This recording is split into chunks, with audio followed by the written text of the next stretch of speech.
സംസ്ഥാനത്തിൽ അധികാരത്തിലിരിക്കുന്ന ഒരു പാർട്ടിയുടെ എത്ര ദയനീയമായ അധപ്പതനമാണ് ഉണ്ടായിരിക്കുന്നതെന്നാണ് തൃശ്ശൂരിലെ സാധാരണക്കാരായ ഒരാളല്ലല്ലോ പറഞ്ഞിരിക്കുന്നത്. DYFI ജില്ലാ സെക്രട്ടറി പറഞ്ഞിരിക്കുകയാണ്. അതായത് കവർച്ചാ സംഘമാണ് നേതൃത്വത്തിലുള്ളവർ, ജില്ലാ നേതൃത്വത്തിലുള്ളവർ. അപ്പോൾ സംസ്ഥാന നേതൃത്വത്തിലുള്ള ഒരു കൊള്ളക്കാരാണെന്നാണ് അതിൻ്റെ അർത്ഥം. ജില്ലാ നേതൃത്വത്തിലിരിക്കുന്ന ആളുകൾ കോടീശ്വരന്മാരായി മാറിയെന്നാണ്. എല്ലാവിധ കളങ്കിതമായ ഏർപ്പാടുകളിലും പങ്കാളികളാണ് ജില്ലാ തലത്തിലുള്ള നേതാക്കന്മാർ. ഞങ്ങൾ പറഞ്ഞല്ലോ, ഭരണം ജില്ലാ നേതൃത്വത്തിനും ഏരിയ നേതൃത്വത്തിനുമായിട്ട് പങ്കുവെച്ചു കൊടുത്തിരിക്കുക. പോലീസ് ഭരണം അവരാണ്, SP വയ്ക്കുന്നത് അവരാണ്, SHOമാരെ വയ്ക്കുന്നത് അവരാണ്, എല്ലാത്തിലും കമ്മീഷനാണ്, സ്ഥലം നികത്തുന്നതിൽ കമ്മീഷനാണ്. എല്ലാ വൃത്തികെട്ട ഇടപാടുകളിലും കളങ്കിതമായ ഇടപാടുകളിലും CPM നേതാക്കൾക്ക് പങ്കുണ്ട് എന്നതിൻ്റെ വ്യക്തമായ തെളിവാണ് പുറത്തു വന്നിരിക്കുന്നത്. കരുവന്നൂരിൽ 400 കോടി രൂപയിലധികമാണ് പാവപ്പെട്ടവർക്ക് നഷ്ടപ്പെട്ടത്.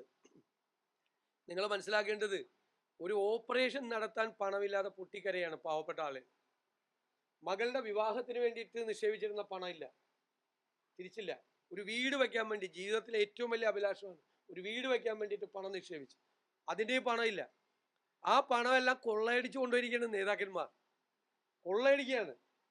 എവിടെ പോയി ED അന്വേഷണം നടത്തിയിട്ട് കോംപ്രമൈസായി. ED ഇപ്പൊ കഴുത്തിൽ പിടിമുറുക്കി എന്നൊക്കെ പറഞ്ഞ് പഠിപ്പിച്ചാണ്. ഓർമ്മയുണ്ടല്ലോ, തെരഞ്ഞെടുപ്പിന് തൊട്ട് മുമ്പ്, തൃശ്ശൂർ പാർലമെന്റ് തെരഞ്ഞെടുപ്പിന് തൊട്ട് മുമ്പ്. അത് പാർലമെന്റ് തെരഞ്ഞെടുപ്പിൽ ഇവരെ എല്ലാം ഭീഷണിപ്പെടുത്തി BJPക്ക് അനുകൂലമായി പ്രവർത്തിപ്പിച്ചു BJP നേതൃത്വം.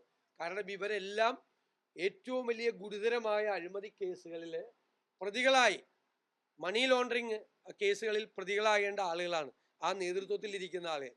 ഇത് തന്നെയാണ് മിക്കവാറും സംസ്ഥാനത്തെ എല്ലാ ജില്ലകളിലും സംസ്ഥാന നേതൃത്വത്തിലുള്ളത്. CPM കൊള്ളക്കാരുടെ കവർച്ച സംഘമായി CPM നേതൃത്വം എന്ന് പറഞ്ഞത് പ്രതിപക്ഷമല്ല, DYFI ജില്ലാ സെക്രട്ടറിയാണ്.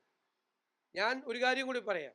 ഈ സർക്കാരിൻ്റെ, പിണറായി സർക്കാരിൻ്റെ അവസാനത്തിൻ്റെ ആരംഭം കുറിച്ചിരിക്കുകയാണ്. വ്യാപകമായി കസ്റ്റോഡിയൽ ടോർച്ചർ, കസ്റ്റോഡിയൽ മർദ്ദനങ്ങളെ കുറിച്ചുള്ള കഥകൾ ഓരോ ദിവസവും പുറത്തു വരികയാണ്. പാർട്ടി നേതാക്കന്മാരുടെ അഴിമതി പുറത്തു വരും എന്ന് ഭയപ്പെട്ട് DYFI നേതാവിനെ അഴിമതി കേസിൽ പെടുത്തി പോലീസ് സ്റ്റേഷനിൽ കൊണ്ടുപോയി തല്ലിക്കൊന്നു. കുടുംബമാണ് ആരോപണം ഉന്നയിച്ചിരിക്കുന്നത്. കുടുംബമാണ് ആരോപണം ഉന്നയിച്ചിരിക്കുന്നത്. DYFI നേതാവിന് പോലും നിവൃത്തിയില്ലാത്ത സ്ഥിതിയാണ് കേരളത്തിൽ. ഒരു അഴിമതി പുറത്തു കൊണ്ടുവരും എന്ന് ഭയന്നപ്പോൾ നേതാക്കന്മാർ പരാതി കൊടുത്ത് ഈ നേതാവിനെ പോലീസ് സ്റ്റേഷനിൽ കള്ളക്കേസിൽ കുടുക്കി പോലീസ് സ്റ്റേഷനിലിട്ട് മൃതപ്രായനാക്കി. 4 മാസത്തിനകം അതിൻ്റെ ക്ഷീണത്തിൽ അയാളും മരിച്ചു, അതിൻ്റെ ക്ഷതമേറ്റ് അയാളും മരിച്ചു.